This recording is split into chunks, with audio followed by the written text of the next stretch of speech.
देश का एक और जवान हुआ शहीद। जी हाँ, हम बात कर रहे हैं कैप्टन अंशुमन जी की। जी, कैप्टन अंशुमन जो सियाचिन में लड़ते हुए वीर गति को प्राप्त हुए। मरणोपरांत उनको कीर्ति चक्र हमारी राष्ट्रपति देवी मुर्मू द्वारा दिया गया और कीर्ति चक्र देने के लिए उनकी पत्नी स्मृति और उनकी माँ श्री जी को बुलाया गया और वहाँ पर उन्होंने कीर्ति चक्र ग्रहण किया। अब एक तरफा ये है और दूसरी तरफा एक और बात आ रही है कि आरोप लगाया जा रहा है कि कैप्टन अंशुमन जी के माता पिता द्वारा कि जब उनका बेटा शहीद हुआ उसके बाद कुछ सामान बढ़े हुए थे और वहाँ पे कॉल किया जा रहा था स्मृति को, तो वो स्मृति कहाँ थी? वो कॉल नहीं उठा रही थी।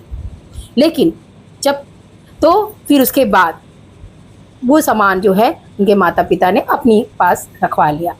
अब एक और आरोप लगाया जा रहा है उनके माता पिता द्वारा, उनके सास ससुर द्वारा कि ये कभी बात नहीं करती थी, कभी कनेक्ट नहीं रहती थी और कीर्ति चक्र मिलने के पहले एक दिन पहले कुछ बातें हुई थी, बस उतने में ही सीमित था। उसके बाद ये बहुत कम ही बातें किया करती थी, बिल्कुल अटैचमेंट नहीं था उनके। ये कभी बात नहीं करती थी, कभी कनेक्ट नहीं रहती थी और कीर्ति चक्र मिलने के पहले एक दिन पहले कुछ बातें हुई थी, बस उतने में ही सीमित था। उसके बाद ये बहुत कम ही बातें किया करती थी, बिल्कुल अटैचमेंट नहीं था उनके सास ससुर से।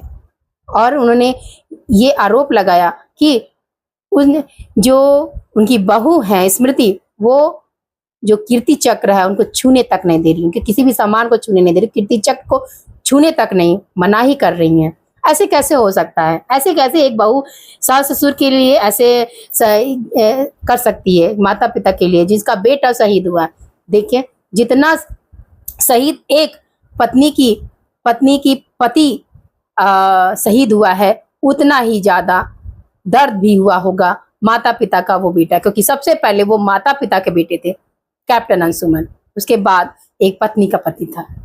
तो एक तरफा ही क्यों, एक सिर्फ स्मृति को ही क्यों सब कुछ किया जा रहा है, उसी को मतलब बोला जा रहा है, ऐसी है वैसी, कोई भी नहीं बातें कर रहा है उनके माता पिता के बारे में। उनके क्योंकि एक माता पिता जो छोटे से बड़ा किया है, पाला है, पोसा है, और जब कीर्ति चक्र उनका छूने तक ना दिया जाए तो कैसा लगेगा? एक बहू जो उसे छूने तक ना दे, क्या ये सही है? आप लोग कमेंट में बताइए। हो जाती हैं संयुक्त रूप से ग्रहण करने के लिए, तो उसी क्रम में मेरी पत्नी और मेरी बहू दोनों गई थी, उसको ग्रहण किया उन्होंने। ग्रहण करने के बाद जब हम लोग निकल रहे थे राष्ट्रपति भवन से, तो मेरी पत्नी के हाथ में फिर 26 पंजाब रेजिमेंट की शिव सामने लेकर दिया कि एक बार फोटो खिंचा लेते हैं। बस उतने ही तक देखा हमारी पत्नी ने, और जो हाथ लगाया था राष्ट्रपति महोदया के सामने वो हमने तो हाथ में भी नहीं लिया, और ना उन्होंने ये मुनासिब समझा कि कभी अपने ससुर को या अपने जाबाज शौहर के पिता को दूं। और एक मूर्ति यहाँ पे लग रही है लखनऊ में, तो हमने शिव साहब के माध्यम से भी 3 बार उनके पास ये मैसेज भिजवाया, और ख़ुद भी उनके पिता से ये कहा, उनके माता जी थी, कि देखिए ये जो चक्र है ये किसी आलमीरा में रखने के लिए नहीं मिलता है, ये उस बहादुर की निशानी है जिसकी छाती पे शोभा देगी। तो अगर आप हमें या तो आएँ उस दिन, या हमें आप ऐसा करें कि ये चक्र दें और हम उसको छाती पे उस दिन लगाएंगे, और जब उसका अनावरण हो जाएगा मूर्ति का तो हम इसको आपको ससम्मान वापस कर देंगे। उन्होंने कोई जवाब नहीं दिया, बोला हम इस पर देखेंगे, और ना ही सीओ साहब को कोई जवाब दिया कि हम उस पर, उनको भी यही कहे कि हम इस पर देखेंगे।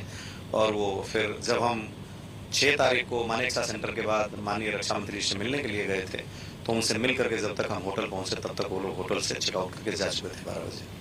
और ये अंशुमन की पत्नी स्मृति का ये व्यवहार है, जाहिर रूप से उनका ही व्यवहार है जी। ये कब से व्यवहार में बदलाव आया? शहादत के बाद बेटा आपने खो दिया, उसके बाद से उन्होंने बदलाव ऐसा व्यवहार में आया? आपको कभी सोचा था कि जिस लड़की को आप बहू बना करके लाए, उसका बेटे के जाने के बाद इस दुख की घड़ी में वो भी ऐसे बदल जाएगी? देखिए, हमारे बेटे ने जब हमसे कहा था कि डैडी शादी कर लेते हैं, तो वो मिलिट्री स्कूल चाइल्ड में चला गया था 10-11 साल की उम्र में। उसके बाद वो मिलिट्री स्कूल से निकलने के बाद आर्म फोर्सेस मेडिकल कॉलेज गया, जहाँ पे पूरा फौजी परिवेश दोनों में होता है। जब वो कमीशन लिया, तो कमीशन लेने के बाद भी 19 मार्च को कमीशन मिला, 20 को हम पुणे से निकले, 22 को यहाँ पहुँचे, 23 को हम आगरा गए, और 23 को ही देश कोरोना में लाक हो गया था। तो एंटायर 365 डेज मेरे बेटे जो इंटर्नशिप का टेन्योर था उसमें एक भी दिन छुट्टी नहीं आया। जब उसका मेडिकल बेसिक कोर्स होता है MOBC वो भी हो रहा था 2021 में, तब भी कोरोना का प्रकोप था, वो हमारे पास नहीं रह पाया। हम कभी कभार खाना बना के वहाँ ले जाके दे आया करते थे, थोड़ी सी जो उनके दोस्त मिल के खा पी लिया करते थे। तो मेरे बेटे ने जब भी कहा कि डैडी शादी कर लेते हैं, मैंने एक ही से कहा कि ठीक है बेटा, मैंने तुम्हारा बचपना छीन लिया। ये पब्लिक डोमेन में अपने पिताजी अपने रिश्तेदार सबको बोला था कि मेरा बेटा जिसको भी कहेगा शादी कर देने के लिए, मैं वो पिता हूँ कि मैं उसी से शादी करूँगा। तो मेरे बेटे ने कहा कि डैडी शादी कर लेते हैं। मैंने कहा बिल्कुल बेटा कर लेते हैं, लेकिन तुम मुझे ये बताओ कि क्या तुम ये जानते हो कि तुम दोनों एक दूसरे के लिए बने हो? मैं सिर्फ ये चाहता हूँ कि बाद में तुम्हें काश शब्द ना सुनना पड़े। और मैंने बड़े शान के साथ शादी किया और बधाई के पात्र हैं उनके माता पिता भी, उन्होंने बड़े सम्मान के साथ हमारे बारात का स्वागत किया। स्मृति के बड़े सम्मान के साथ स्वागत किया। जितने कहाँ हुई थी शादी, कैसे हुआ था? में हम 10 फरवरी को शादी किए थे। हम यहाँ से 2 दिन वहाँ रुके होटल में और शादी बड़े धूमधाम से किए, कुछ भी ऐसा नहीं चल रहा था। और मैंने बेटे में, आप जो लोग कहते हैं, एक चम्मच भी नहीं लिया और बड़ी खुश थे। हमारा दोनों परिवार बड़ा आनंद से जीवन चल रहा था। बेटी की जो बीच में जितना 5 महीना था, हमारी बहू हमारे साथ, हम एक फ्लैट लिए थे जिस फ्लैट में हमारी बेटी नोएडा में ITS डेंटल कॉलेज में है, वो और मेरी बहू दोनों, चूँकि वो ICICI लोम्बार्ड में काम करती थी, तो दोनों एक ही फ्लैट में रहते थे। वो थोड़ी खाना वाना कम बना पाती थी, चूँकि इंजीनियर थी, पढ़ने लिखने में ज़्यादा रहा होगा। तो मैं अपने बहुत, मेरी पत्नी भी वहाँ गई थी और उनको खाना वाना बना करके और वो चीज़ों से एकोमोडेट करके कि इनकी ज़िंदगी ठीक से चले। 15 दिन 20 दिन या 1 महीने पहले मेरी पत्नी आई थी वहाँ से और मेरी बहू और बेटी वहीं पे थी। 18 तारीख को भी मेरी बेटी और बहू बाहर ही बैठ कर बेटी पढ़ रही थी, उनकी बातचीत चली और